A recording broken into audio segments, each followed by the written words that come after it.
வணக்கம். கொஞ்ச நேரத்தில் நான் பிதாவா, கிறிஸ்து என்ற தேவகுமாரனா, பரிசுத்த ஆவியானவரா, இயேசு என்ற மனுஷகுமாரனா, சிலுவையில் அறையப்பட்டது யார் அப்படின்னு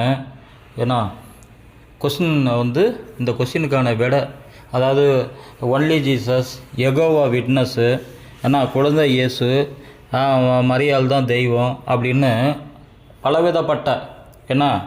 பலவிதப்பட்ட வியாக்கியானங்கள் டிபேட்லாம் போயிட்டு இருக்குது.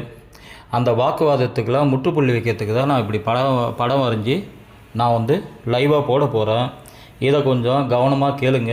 இந்த படத்துலேருந்து நான் எக்ஸ்பிளைன் பண்ணுறேன். யார் பிதா, யார் தேவகுமாரன், வார்த்தை, பரிசுத்த ஆவியானவர், மனுஷகுமாரன் அப்படின்னு எப்படி ஒரு மனுஷன் பிதாவானார்ன்றது தான் இதோட சத்தியம். அதனால் லைவை பாருங்கள், சத்தியத்தை தெரிஞ்சுக்கோங்கன்றது அன்புடன் வேண்டிக் கொள்கிறேன்.